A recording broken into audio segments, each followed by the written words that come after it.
Hey guys, how are you? Andy Suku, founder and CEO Y2K Credit Solutions. So today I have a good topic to talk about. We're going to talk about credit inquiries. And there is a lot of misinformation about inquiries and how inquiries affect your credit, how long they stay on your credit, what can come off and what cannot come off. And, just a lot of scrupulous information about inquiries. So today I'm going to do a video on inquiries. Be patient. I'm trying out this new little camera system we have as well. So let's talk about inquiries. So every time you pull your credit, every time you run your credit with a lender, a bank, an auto loan, a credit card, an inquiry is pulled on your credit, right? So the credit that you're applying to is pulling your credit from the bureau that they're signed up to see your credit profile, to see if you're a good paying customer, see if you have collection charge-offs before they extend credit to you. Now, credit inquiries stay on your credit report for 24 months, 2 years, 24 months from the date it was pulled. Now, one thing you need to know about credit inquiries: when you're applying for an auto loan, if you do not have tier 1, tier 2, or tier 3 credit if you don't have tier 1, tier 2, or tier 3 credit, that means you cannot get financing from in-house banks like BMW Finance, Mercedes-Benz Finance. If you don't have that quality of credit, you will not get financing from that bank that you're purchasing the car from, or that dealership. So they're gonna have to source you to outside funding like Capital One, Synchrony Bank, not Synchrony, Ali Financial, Santander's. Those banks, they're gonna have to run your credit through TD Bank, Bank of America. They're gonna run you through every single bank to see who's gonna give you the best rate, who's gonna take the loan.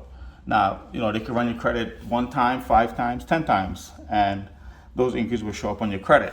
Now, as long as a account is open off of that inquiry, you cannot remove that inquiry, right? Now, what I'm showing you here is the client's credit report. They came to us to remove inquiries on their credit. We really don't like to do it because it's not really worth our time. And most of the times, inquiries are falling off within a 3-4 months time span by the time you came to us. So we probably just recommend you just wait it out and let it fall off by itself. But if it's something that's recent and it's gonna take like a year to fall off, a year and a half, then it's probably something we'll consider. So just wanna show you something. You see, client's credit report, these are the inquiries they have. I'm gonna use the last one, CBNA, as an example, Citibank North America. That inquiry was pulled, retail, whatever it was purposes for, type of business.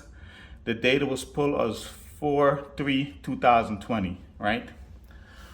And it was pulled on Experian. So what that means, on April 3rd, 2022, that inquiry is gonna fall off by itself automatically. Inquiries like this, you don't need to hire someone to remove it for you. It's gonna fall off automatically. You don't even need to call us. We don't even want you to call us because realistically, we don't even wanna do it because it's too time consuming and the revenue behind it is not really worth our time, right? But if it's something you really need to get done, we'll consider taking the case for you. Now, you see the inquiry falls off in April 3rd. April 3rd, 2022, that's 2 years. Again, you don't need to pay someone to do that. That's gonna fall off itself. Even if you call us and we see that, we'll advise you, just wait it out, right? Inquiries that are like, you see we have one right here. Let's go up to the current. March 3rd, 2022, right here, right? This inquiry is from Credco, looks like a mortgage company, right? That's an inquiry that's current. That's gonna take 2 years to fall off, so in 2024, that's gonna fall off. That we can remove for you because there's no accounts attached to it. That was just a mortgage inquiry. Keep in mind, you can only remove inquiries that do not have an account attached to it. Inquiries stay on your credit for 2 years. And if they're falling off within the next 30, 60, 90 days, you don't really need to pay someone to remove it for you. Let it fall off. Just wait the time out. You waited already almost 2 years, so 2 more months is not going to hurt you. And each inquiry gives you back anywhere from 2.5 to 5 points on your credit score. So this is just a little quick education video I want to do on inquiries because there's a lot of misconceptual information on the net about inquiries. So if you have any questions, leave a comment below and I'll answer it for you. I just want to make sure everyone understands and you're transparent. These are the dates the inquiries were ran. It's very important that you understand how to read a credit report. This client is using Identity IQ. and we showed him how to read the report so he understands. If you have any questions, leave a comment below and we'll try to answer it for you. Have a great day.